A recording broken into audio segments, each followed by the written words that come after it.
Thank you, Madam Chair and Senator Allen. After 35 years of working in this field as a consultant, a regulator, and an advocate, having started the California Product Stewardship Council and the National Stewardship Action Council, and focusing almost exclusively on EPR since 2003, I am honored to be here having a thoughtful conversation about these programs.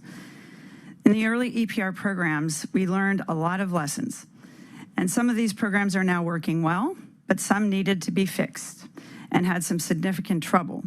And I've worked personally on 6 cleanup bills. I had to go back and count. It took me a while this morning and yesterday on how much work we've done over the years.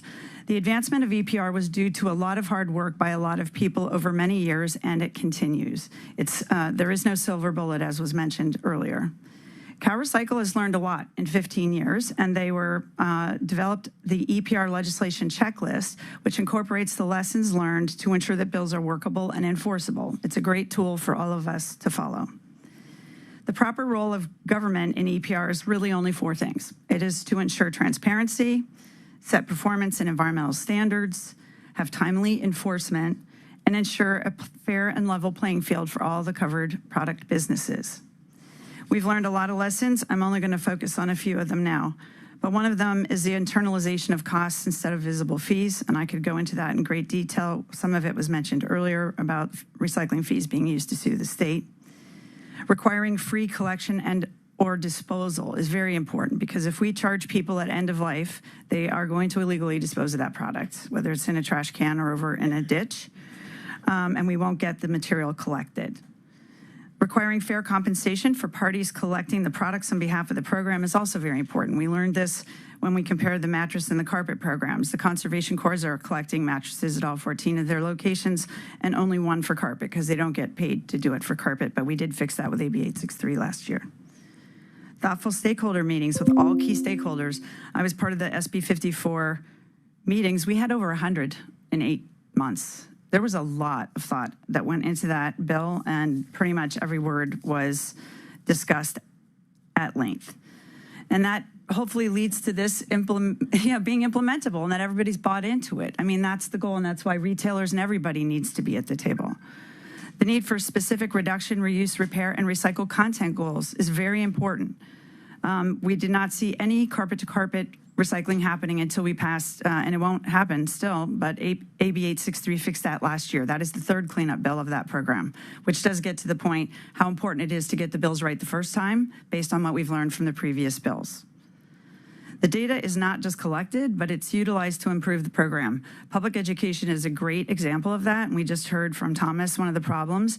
If the public doesn't know about the program, they're not going to be able to use it, and we don't do a very good job of measuring PR, and I have a whole long conversation we could have about that, but don't have time. So enforcement tools are also important to be clear, and will be used in a timely manner by the oversight agency. We've had it happen before where it wasn't timely enforcement, and that's a problem for the producers, actually, because it's not a fair playing field.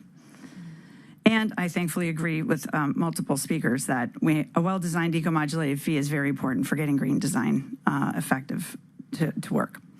So problems still exist, though, and governance and transparency. For example, CARE is a 501c3, that's in the checklist, but it does lack transparency. The CARE board has a stewardship planning committee, which makes the decisions and is independent from CARE. SPC meetings are not public, and the decisions are being made that do not align with the carpet law. And the example of that is that in AB 2398 from 2010, it reads that the purpose of this chapter is to increase the amount of post-consumer carpet that is diverted from landfills and recycled into secondary products or otherwise managed and consistent with the state's hierarchy. The problem with that is that we discovered last year that the producers of carpet had added a 3rd polymer to the backing of carpet without any notification to the recyclers or to even CARE. Adding a 3rd polymer to the backing without notice made it basically unrecyclable to the existing infrastructure. This should not be happening 14 years into a program if eco-modulation and enforcement is working. So that's just something for us to talk about. On the enforcement side, the oversight agency needs the authority to manage EPR programs through the legislation, the regulation, and the plan, as long as the plan is being enforced, and they're willing to use it. Example, CalRecycle approves a plan. However, the pro does not follow the plan, and CalRecycle should be able to refer the noncompliance to the enforcement staff. But we're seeing only enforcement of some of the metrics that are in the law, but not necessarily what's in the plan. As an example, again, with carpet, the pro plan calls for the fee subsidy justification model to be run twice a year. The model was either not run or the results were not disclosed since the fourth quarter of 2022. And that's a big problem for the recyclers and others whose fees are actually determined by that study. Enforcement needs generally, or that we need clear goals and metrics. Totally agree with Dr. Brandon on everything she said. Meaningful fining authority. We've raised the fines on some of these programs. They were as low as $1,000 a day. Now their standard is up to $50,000 a day because it has to matter. It has to be able to change behavior. And then remove control of the program if it doesn't work. We don't want to be in an endless cycle of noncompliance. That means that Californians are not getting the program they were promised. And just, if you'll indulge me, a big picture observation is that the order of legislation matters. And what has worked is when we did SB 343, the Truth in Labeling Law, and what's recyclable and what's compostable, AB 1201, before we did SB 54.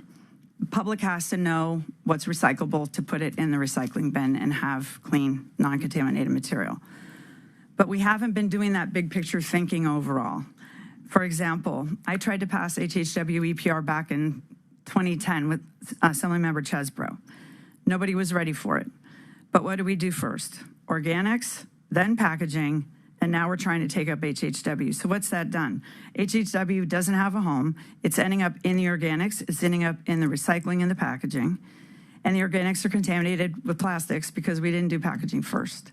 So I guess in the big picture, I would like to see the state think more broadly about the order in which these programs come, because it will make it actually more cost effective to run the programs at the end. So in summary, we do know how to draft good EPR bills.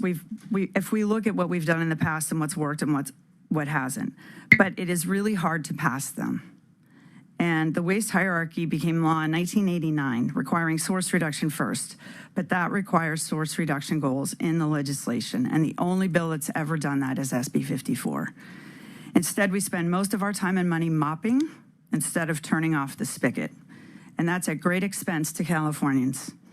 A circular economy starts by reducing waste and pollution at the source, which requires setting source reduction goals and clear metrics.